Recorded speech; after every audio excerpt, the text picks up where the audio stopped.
Hello everyone and welcome back to the Overseers. My name's Proelios and I'm joined as usual by my co-host Nightwing, and we are now midway through the Midseason Madness qualifiers in Overwatch League Season 5. And honestly, I'm just really happy about how this week went because I've started pulling off some insane predictions.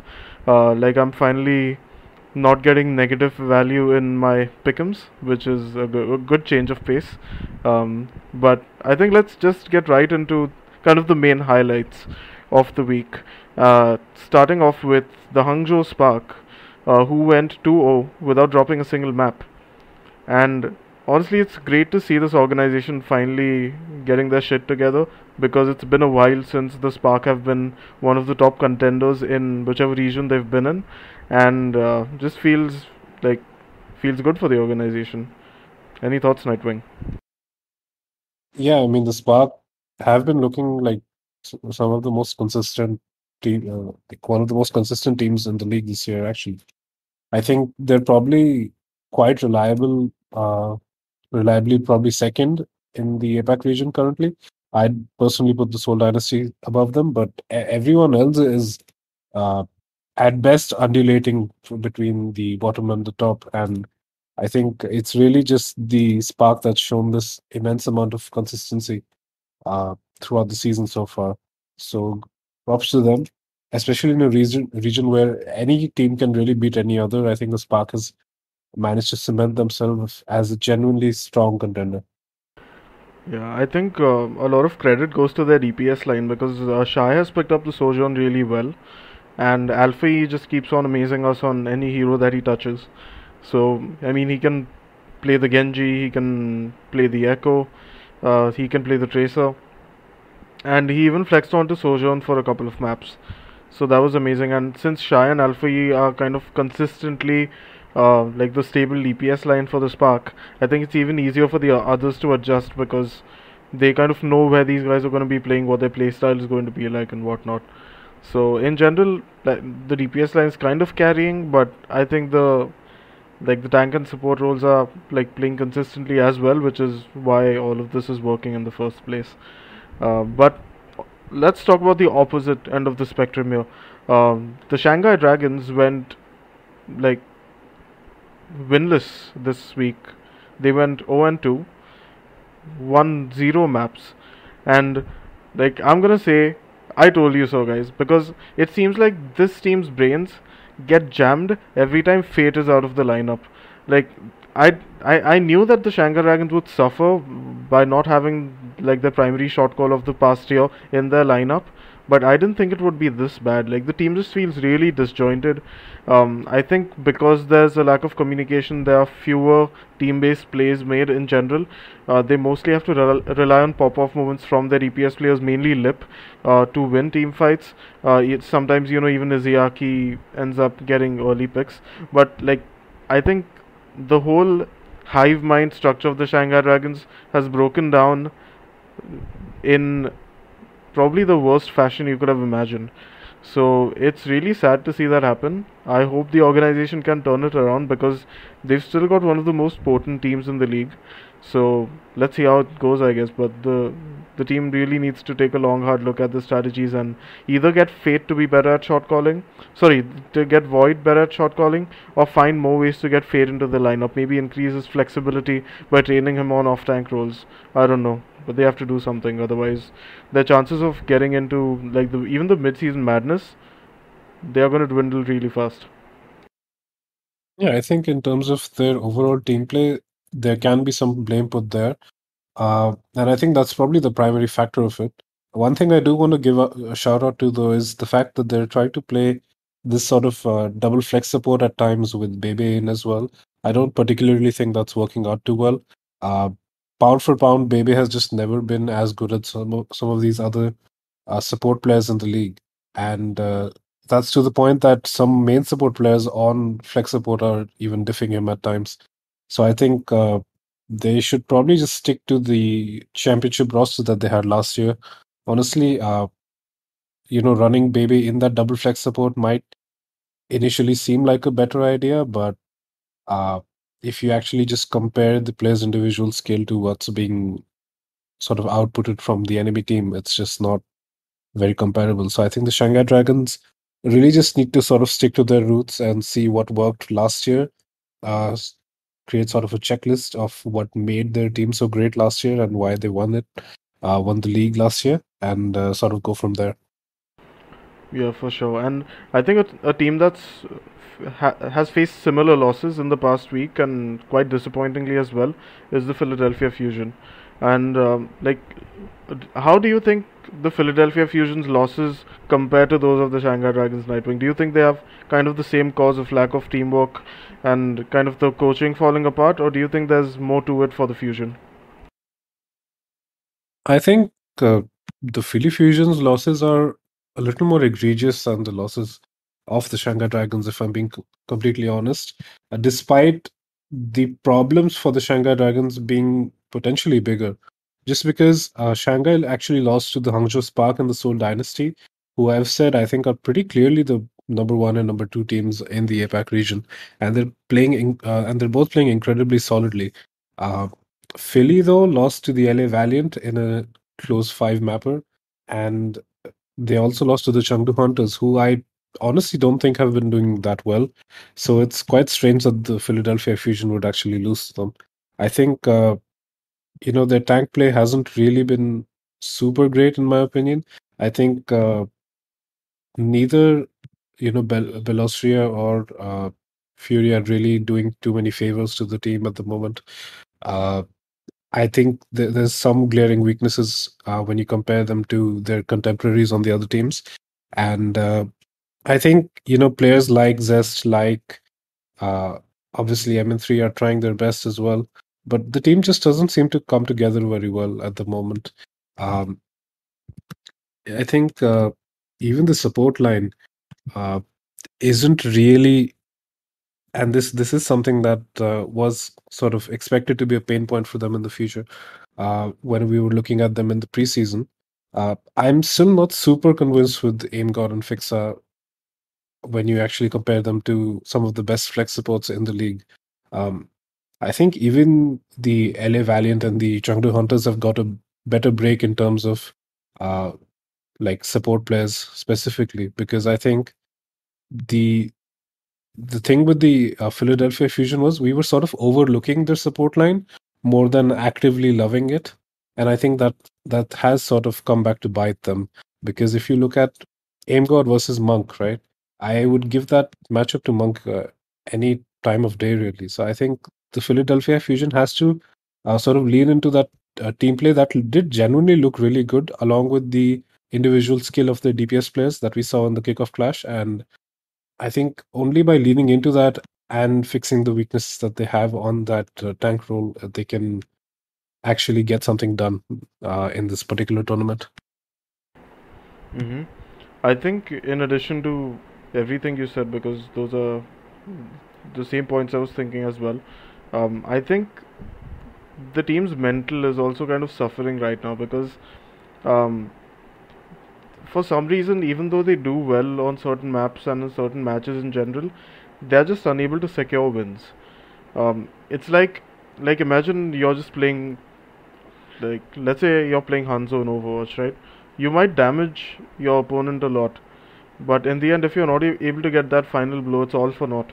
And I think that's what's happening to the Philly Fusion. They are getting like Hanzo'd IRL essentially. Like they they pull off some really incredible map wins. Sometimes they just win maps by landslides, and then on other maps they are just unable to confirm uh, like a win. They just kind of their plan seems to fall apart. Their mental seems to fall apart. They just get boomed. I don't know. There's many ways to put it, but essentially they need to maintain confidence. They should like focus on just winning the game. They shouldn't get overconfident, and they shouldn't lose hope. I think if they can get that sorted, they can really maintain their team play going forward. Because right now, I think the team's gameplay issues are also stemming from their mental for some reason. It's just a feeling. Like, especially if you watch them play Gibraltar against the LA Valiant, it was a highly competitive map, even though the Philadelphia Fusion started off really strong. Because they did have an answer to everything the Valiant were doing. They finished with a really strong attack, but then Dia picked up the Widowmaker, which they didn't really account for, I think. and then Dia just kind of carried the whole map with even Easy Han having some good moments. And since they didn't expect that, they just kind of got boomed and they lost the map and they ended up getting reverse swept by the Valiant. So if they can avoid things like that, they can really get those wins, because it is still a team that has shown a lot of potential in the past. Like they reached the finals of the kickoff clash in APAC, so that shows you that this team has got a lot of potential. So yeah, hope they can get back on the horse. But yeah, I think let's move on and talk about the NA region just briefly. I think the main headline once again is the San Francisco Shock, um, who have gone 4-0 in the qualifiers right now. Um, it's insane how scary the Shock look right now in this meta. Like they look like the most consistent team, and they also look like the most formidable opponents for any team to go up against. Like a close second probably being the Gladiators still, but yeah, I mean Proper has just been a force of nature. Um, like Rusty seems to have integrated Mikey decently well into the lineup, even though Mikey is still not, like an insane main tank player. He's kind of just doing what the team needs at the moment, which is working out okay for them. Finn and Violet have been probably one of the best support lines we've seen in this meta, because they are two flex supports, and naturally they are going to like flourish in double flex support metas. So we are seeing Finn like popping off really hard on the Zenyatta, and then Violet being either forced to play Ana or playing the BAP, which he is really good at. So all in all, it's a really favorable meta for them. We even saw Sam having some incredible moments on the Hanzo, um, and just being able to like play for the lineup rather than Kilo and Proper just playing every single map. And yeah, Kilo and Proper are both looking like fairly good on the Sojourn, even though there are better Sojourn players. I think they are just some of the more consistent ones.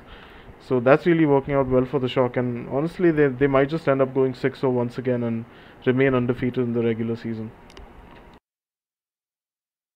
Yeah, I think one of the things that's really worked out for the Shock this stage is the fact that sort of weakness that they had last stage, where you would always kind of question Kaluja's tanking ability on the Winston. That's no longer there because they've got Mikey to sub in.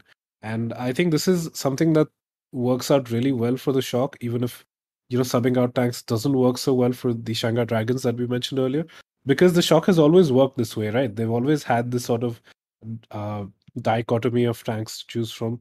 And they these two tanks are sort of stepping into that same role where you sub in one tank for one sort of comp. With the Sigma comp, you have Collusion, and then for a sort of ball comp, you'll get Mikey in.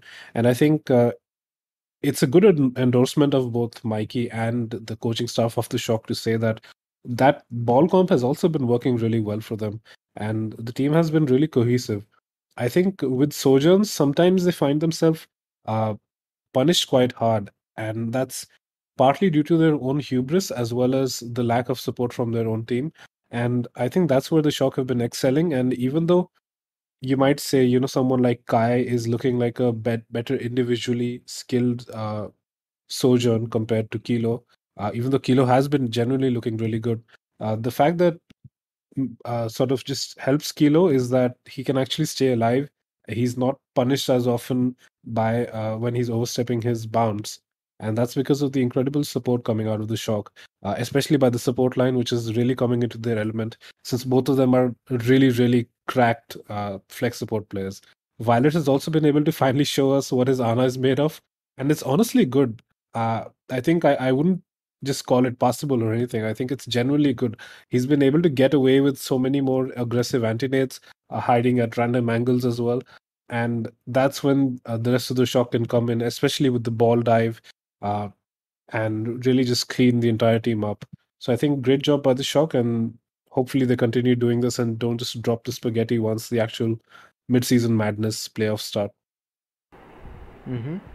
And I think we can move on and talk about a couple of roster moves that happened in the past week. Um, the first one being the Toronto Defiant signing a new assistant coach in Docs. And Docs is a Korean coach who used to coach for the Florida Mayhem uh, in the past couple of seasons. and before that he was in Korean Contenders with MVP Space, I believe. And I honestly don't know anything about Docs as a coach. Uh, just looking at his record, I don't think this is necessarily going to give the Defiant an edge over other teams in any way, because they still lack a head coach. They don't have a clear captain to their ship after Kiriji's departure. So that's really worrying, even though they didn't look. They still got a win this past week. But I mean, honestly, they still won't be able to beat any of the uh, upper tier teams. They are still at most going to be a mid tier team with their current coaching situation. So they need to figure that out quick. But all in all, yeah, I don't see this signing affecting them that much. Any angle you have to provide on this Nightwing? Yeah, I mean, the obviously the Florida Mayhem has actually had some success in the past, right? So you can attribute some of that to Docs. Now that he's moving into the Toronto Defiant, uh, even though obviously they've lost KDG, I think there's still some sort of hope to be held out for these players, right? Uh, I think the support line is still incredibly solid, even though they have been sort of struggling currently. I think Muse is a strong Doomfist, which you could see when he's matched up against some of these other players. Is that Muse can generally Doom diff some of these players, and he's always been good at the regular classical main tanks as well. So they're sort of covered in that department. I think Hotbar needs to step up his Sigma game a little bit to be able to contend with some of these other players.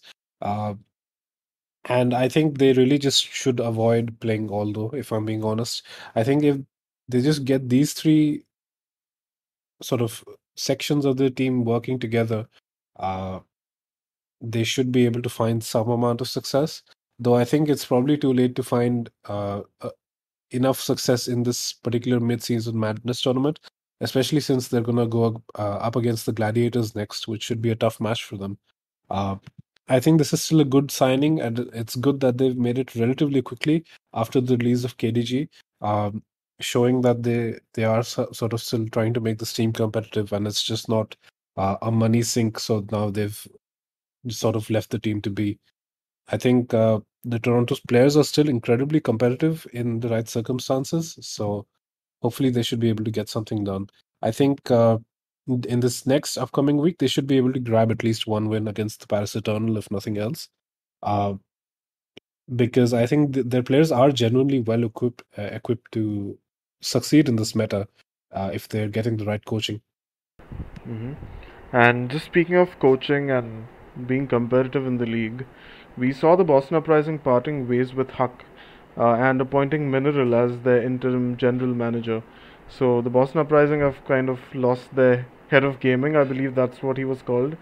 And it's not clear why Huck was let go, but the organization mentioned that they were doing that so that they could, like, at least they said that they were doing that to be more competitive in the league.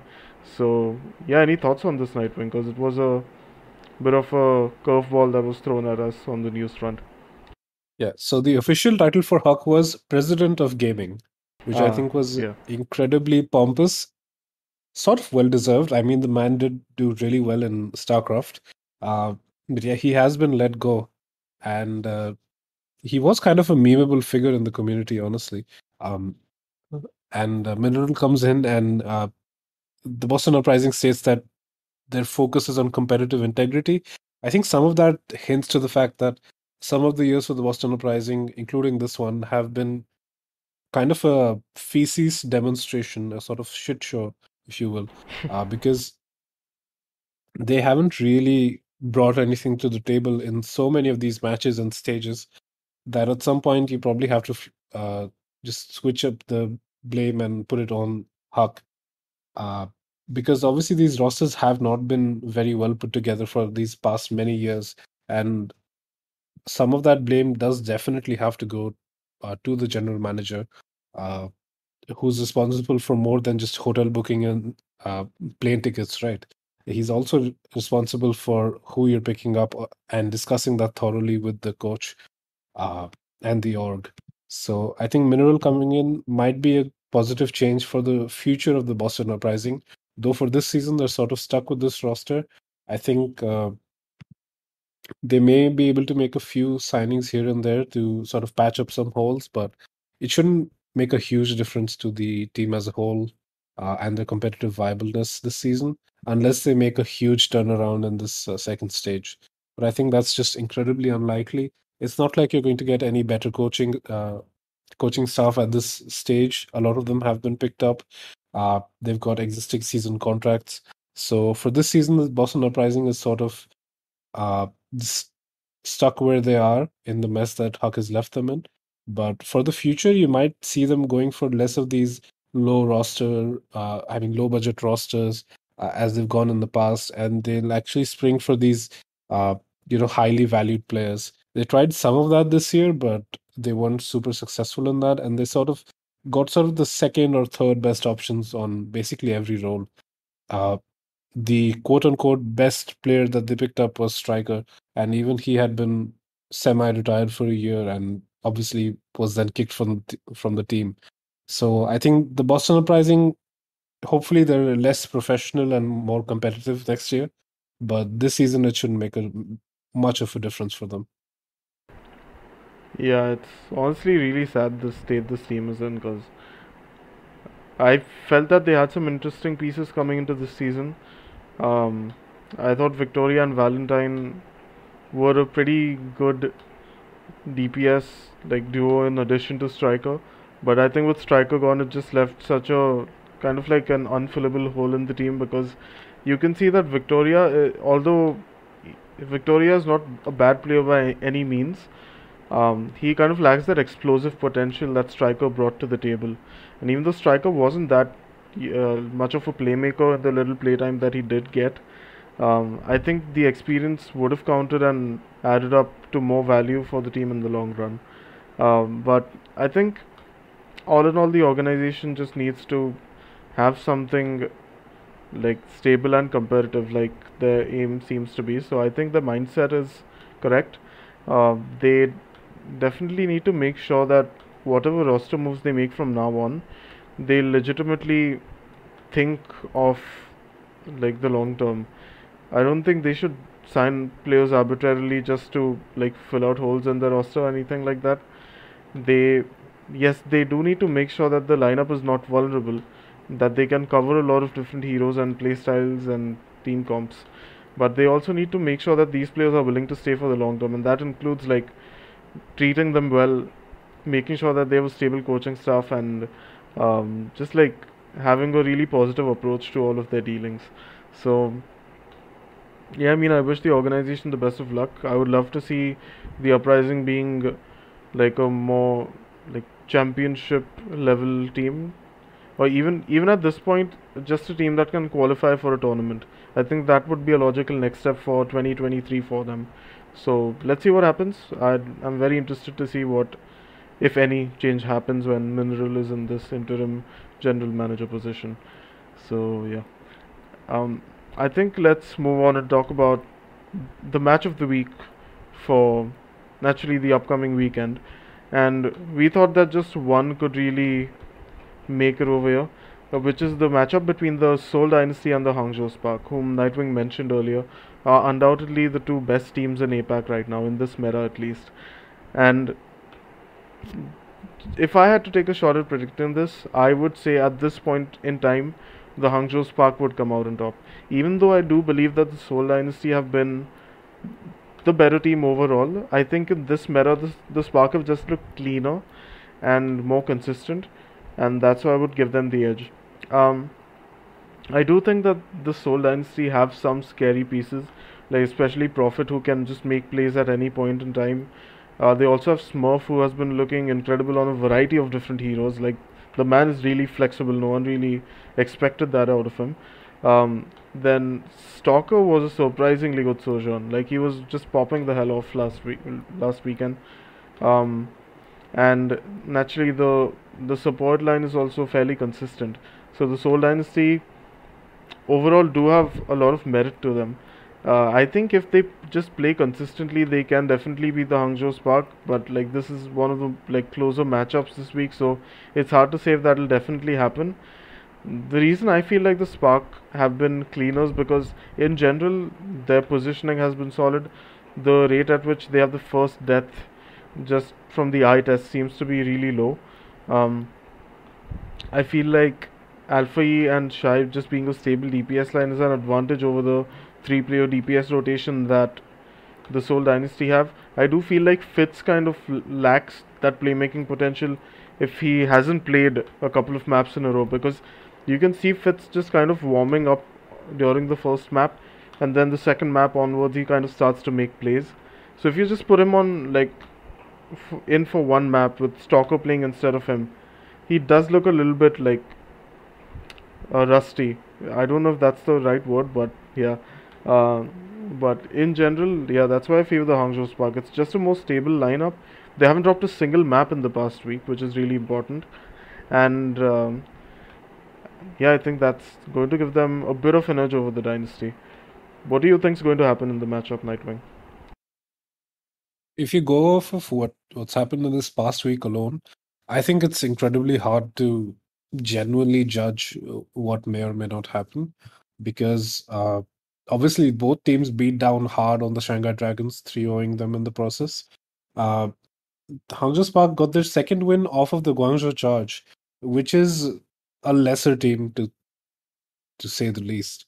Uh, the Seoul Dynasty did struggle slightly against the Chengdu Hunters, so I can see why you would prefer the Hangzhou Spark. But I think here's what I think of players like Profit. I think when they're sort of pitted against a higher caliber of opponent, Profit's play will sort of scale with that. And when you give him sort of a lower tier of opponent, he'll sort of tone down the dial back a little bit. So I think uh, since this will be an intense match, you'll still be seeing some really great plays come out of Profit.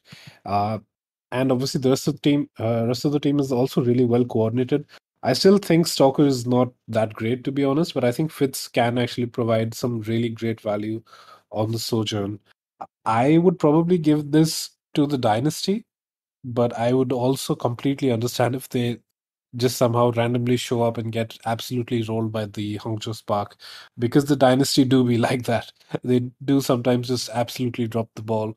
But the Spark has also been going a bit too solidly strong these past few matches. So you may just see them stumble as well. I think there's always that factor of entropy and randomness in the Overwatch League where someone on either team is sort of going to throw, which I think is impossible to predict in APAC, where anyone seems like they can beat anyone almost at times.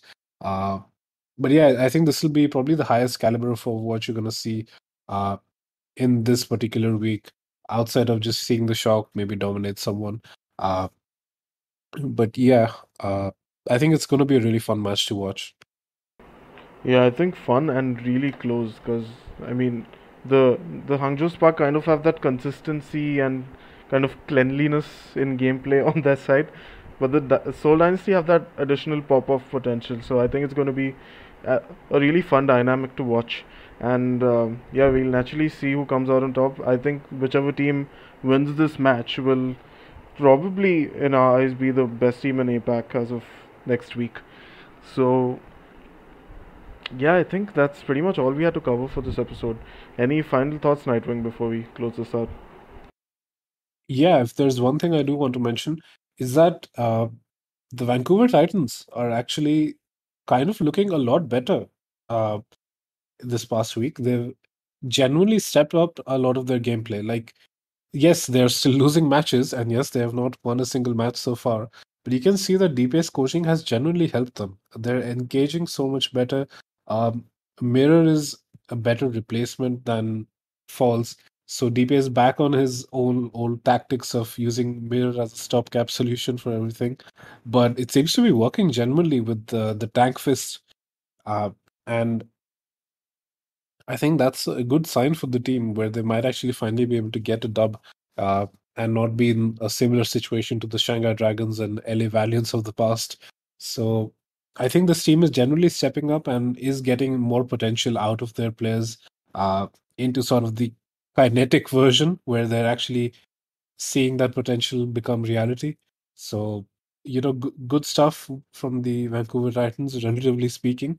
And hopefully they can actually get a win. Oh yeah, that's a yeah. I mean, who would have thought that DPA would be better than two coaches who have produced no results in the past couple of years? Am I right? But I think on that note we can wrap up this episode. Thanks a lot for listening, guys, and if you want to engage in more conversations with us, you can actually leave us comments, or you can join our Discord, where we do have some fun discussions about the league. And both of those will be, I mean, the Discord link will be in the description. So I guess we'll see you guys there, and have a fun weekend. We hope to have some really good games, and yeah, do share your thoughts on who you think will win the matchup between the Dynasty and the Spark in the comments, and why you think that will happen. And yep, we'll see you next week. Bye bye.